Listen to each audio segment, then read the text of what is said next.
Yung kamuting kahoy o mas kilala sa atin na bilanghoy,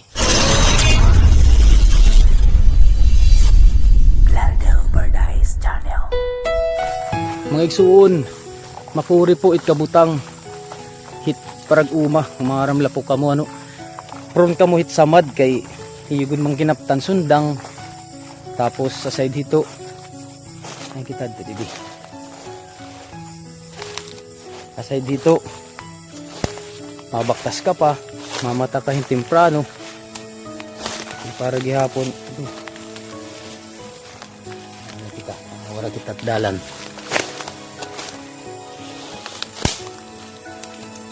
Ano itong dalan? Hawa di. Hindi na kita makagi. Nawara kita mga igsoon ng dalan, nawara. Hindi kita di makagi. Makagi kala ito. So kailangan mga igsoon. Nunong dumagi. Dalunot. Nunong duman mo ang dalan na yung maging agiyan. Ano kay... Sabi na kanina kay nabibisi kita pag vlog. So hari na natdalan.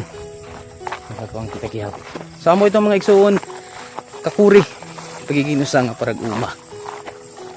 Tila rumamay. May sakit ka nga ni. Kuret ka good talaga. Kwarta. So gadit mga kuwan. Mga empleyado. Habis ka masakit. Medya ka lagi hapon. Sweldo. Sabado Domingo. May sweldo kita. Pero mga parag uma para pangisda. Nga tanan nga mga katrabaho nga diri.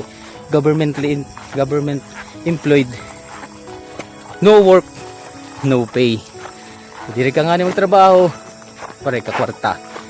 Pag hinubya-hubya ka nga ni, gutom itim pamilya. So amo po ito mga igsuon kang puri. Ito sa nga parag uma.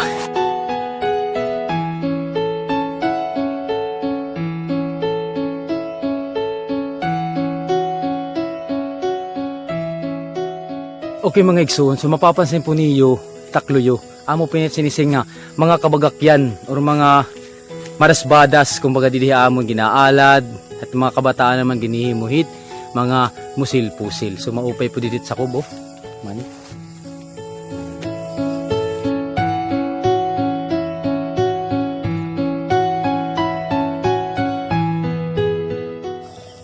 Alright mga igsoon, so adi kita yan na didi. Hit kabilang huyan mera bulito. So konting kaalaman mga igsoon ano base sa ating leksyon sa grade 6. Yung kamuting kahoy o mas kilala sa atin na bilanghoy ay mayaman sa carbohydrates, dietary fiber, vitamin A, na kung kaya kapag kumakain ka nito mga igsoon ng bunga ng kamuting kahoy ay hindi ka kaagad-agad gugutumin. At saka mas maganda po siya sa pagda-diet natin para hindi tayo tataba. Mag-igsoon, sugarong talanan ni.